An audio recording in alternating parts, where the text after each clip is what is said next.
Oke sobat sekalian, selamat datang di channel Ken Academy. Ini merupakan video perdana kita terkait pendalaman silogisme dan logika matematika. Nah, sasarannya bagi kalian yang akan mengikuti SKD CPNS 2021, pembahasan ini merupakan salah satu submateri kemampuan verbal dalam tes intelijensia umum. Yang kedua, bagi kalian yang akan mengikuti seleksi kompetensi P3K 2021 untuk guru SD dan guru bidang studi matematika, kami juga akan membahas logika matematika yang merupakan salah satu submateri kompetensi teknis. Baiklah, kita mulai ya, apa saja yang akan kita bahas di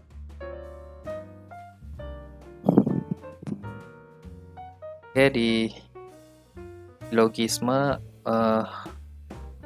Kita perlu mengenal elemen silogisme ya. Ini ada 3 elemen silogisme. Yang pertama adalah premis-premis ya.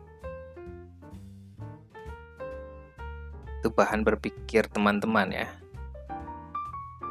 Itu terdapat pada soal ya. Dan itu sudah dianggap benar. Premis-premis atau pernyataan-pernyataan yang muncul di soal itu disebut premis ya. Kemudian yang kedua, konklusi atau kesimpulan ya.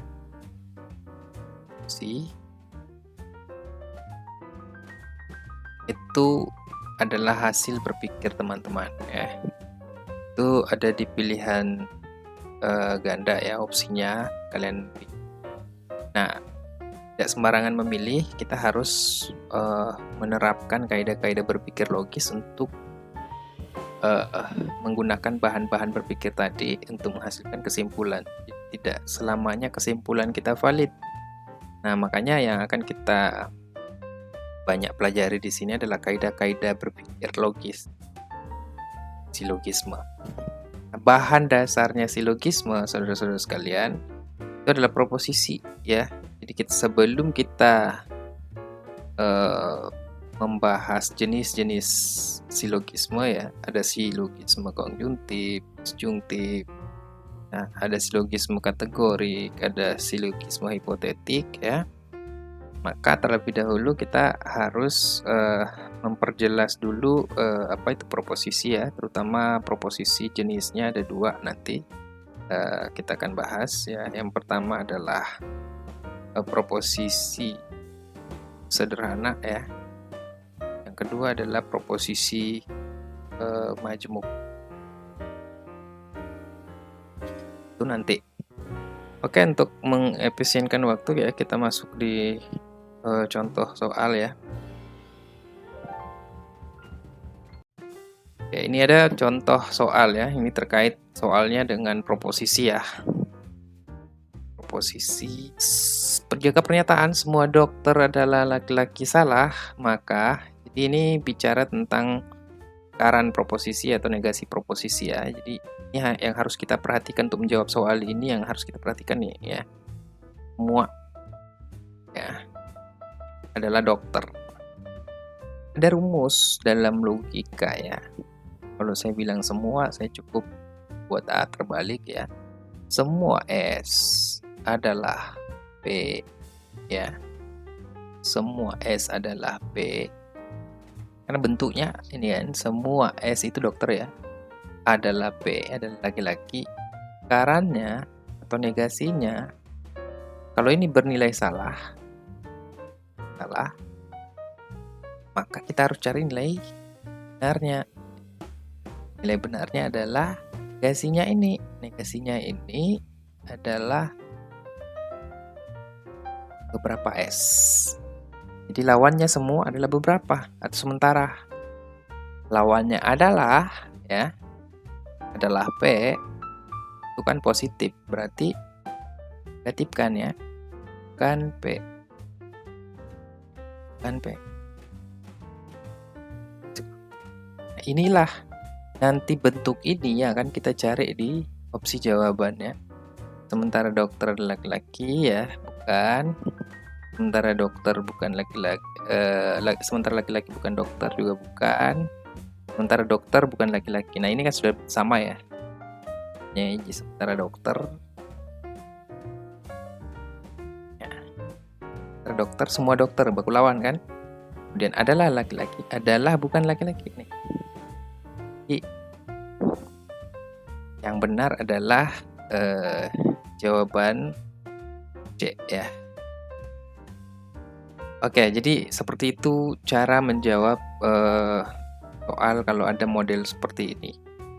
Di prinsip logikanya yang harus dimengerti oleh teman-teman, yang harus dibungkus yang ini ya. Jadi kalau ada yang berbentuk soal seperti ini ya, ratusan soal pun teman-teman sudah bisa menjawab dengan tepat ya. Oke, kita lanjut ya. Nah, teorinya dulu ya. Tadi kita sudah bahas ada proposisi sederhana, ada proposisi majmuk ya. Proposisi sederhana itu elemennya ada subjek ya, yang tadi kayak manusia ya, semua manusia adalah dokter. Subjeknya adalah manusia ya, S. Jadi kita simbolkan sebagai S ya. S. Kalau predikatnya ini adalah dokter tadi ya. Nah, kalau kopula ini, kalau dia kopulanya positif, kita pakai kata adalah. Kalau dia negatif, kita pakai kata bukan atau tidak ya. Bukan atau tidak.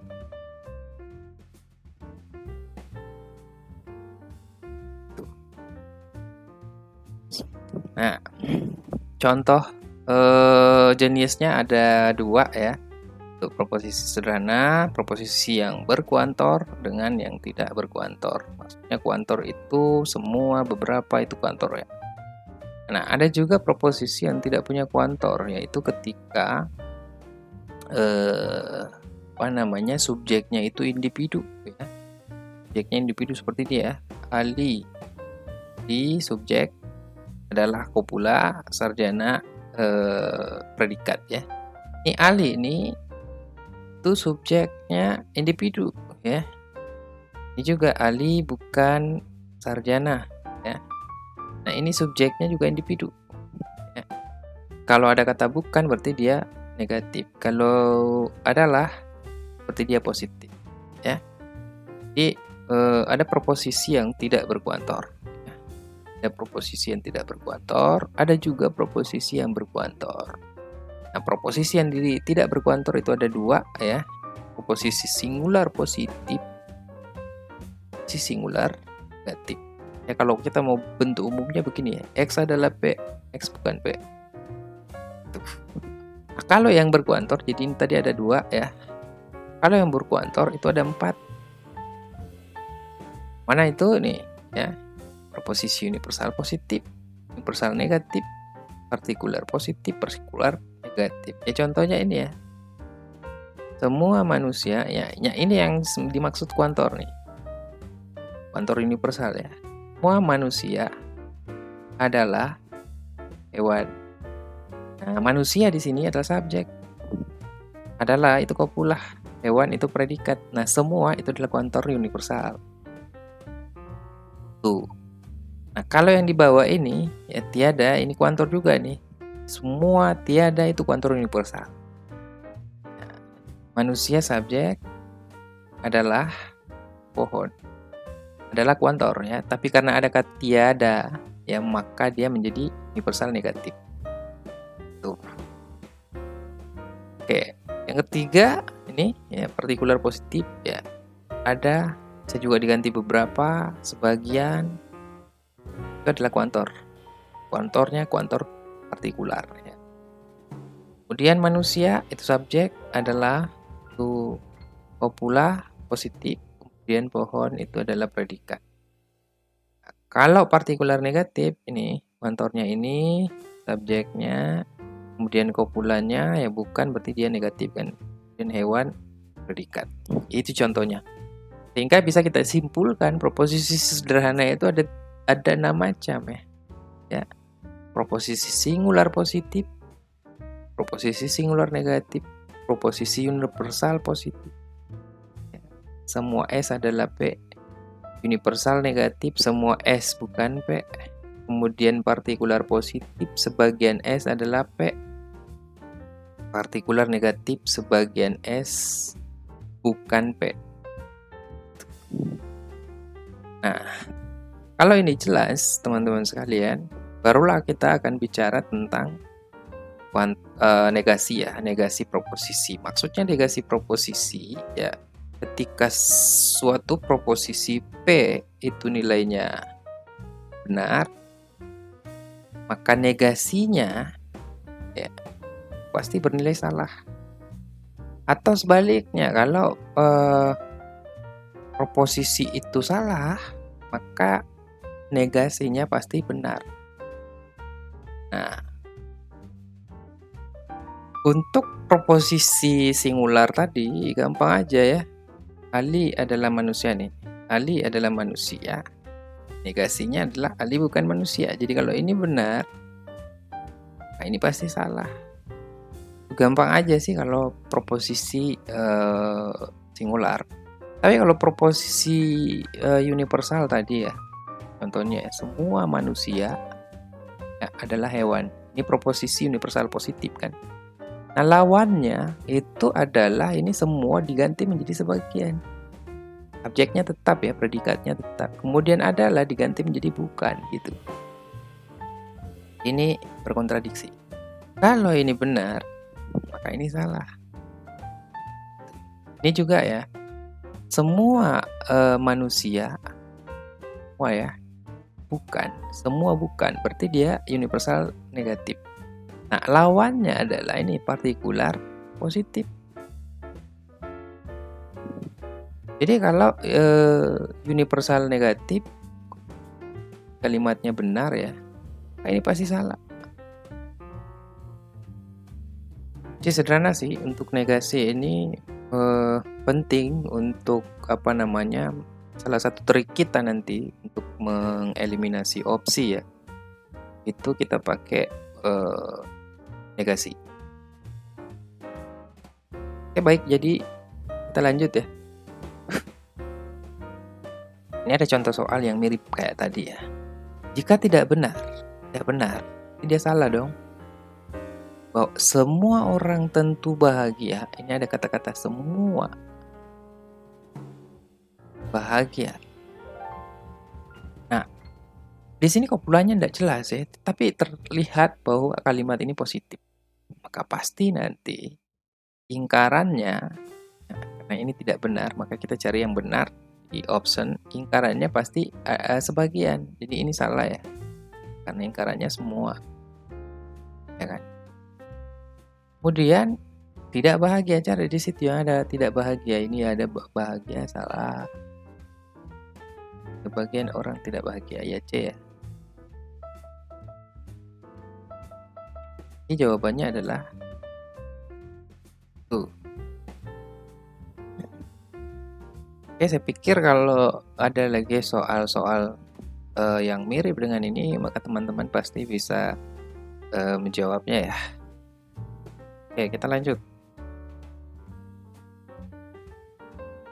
Nah, tadi proposisi sederhana. Sekarang kita masuk di proposisi majmuk. Proposisi majmuk itu sebenarnya adalah gabungan daripada proposisi sederhana. Minimal 2 proposisi sederhana. Jadi elemennya proposisi sederhana 1 ya, proposisi sederhana 2 ya. Itu digabung.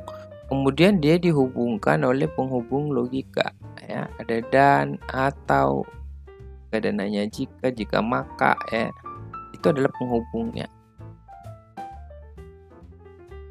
Nah, oleh karena ada 4 macam penghubung logika, makanya nanti proposisi juga kita akan bagi 4 ya.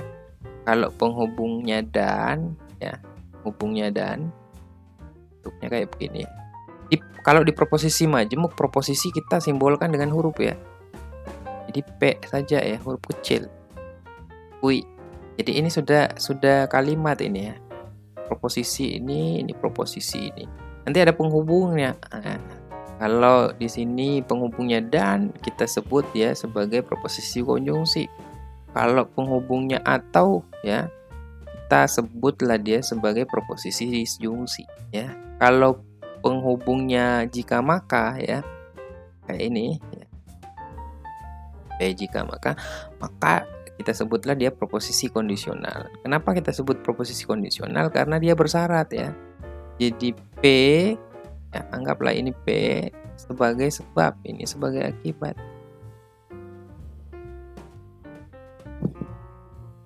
Nah, terakhir proposisi bikondisional. Artinya bikondisional P maka QI dan juga QI maka P. Jadi nah, hukumnya kalau kondisional, kalau P terwujud, maka pasti QI terwujud. Kalau P tidak terwujud, maka pasti QI terwujud. Ini gampang sekali kalau proposisi bikondisional ini gampang sekali ya. Di kedua-duanya harus terpenuhi atau kedua-duanya tidak terpenuhi. Nah, kalau proposisi konjungsi ya, dan misalnya ini ya, semua candi itu bergapura dan menjulang. Jadi kedua-duanya harus terpenuhi. Jadi kalau misalnya si A dia berdiri di tempat yang menjulang tapi tidak bergapura, berarti dia bukan berdiri di candi ya. Harus terpenuhi dua-duanya ini ya, menjulang bergapura. Jadi dan itu kedua-duanya harus. Jadi ini kaidah logisnya yang perlu teman-teman pahami ya. Kalau proposisi dan itu keduanya harus terpenuhi. Kalau proposisi bikondisional itu jika dan hanya jika ya, keduanya terpenuhi atau sekalian keduanya tidak terpenuhi, baru disebut sebagai valid. Kalau salah satunya tidak terpenuhi, tidak boleh, tidak valid. Tuh. Nah, sementara kalau proposisi kondisional, nah ini P disebut sebagai sebab, ini QI disebut sebagai akibat ya. Jadi kalau P terpenuhi, QI pasti terpenuhi. Kalau QI tidak terpenuhi, pasti P tidak terpenuhi. Itu kaidah logisnya ya. Kaidah logisnya ini. Contoh ya. Maka ya, jika hari ini hujan, maka jalanan basah. Jadi kalau terwujud hujan, maka pasti jalanan basah gitu. Atau kalau tidak, jalanan tidak basah, pasti tidak hujan. Ini kaidahnya ya. Kaidah pentingnya kalau P maka QI. Tapi kalau QI terpenuhi ya, ini catatannya, kalau QI terpenuhi belum tentu P terpenuhi. Kalau P tidak terpenuhi belum tentu QI terpenuhi. Tidak terpenuhi juga gitu. Maksudnya gini. Ya, kita masuk ke contoh tadi ya, jika hari ini hujan maka jalanan basah. Kalau tidak hujan belum tentu jalanan tidak basah, bisa jadi jalanan basah. Kenapa? Karena hujan ini hanya salah satu sebab saja ya. Hanya salah satu sebab.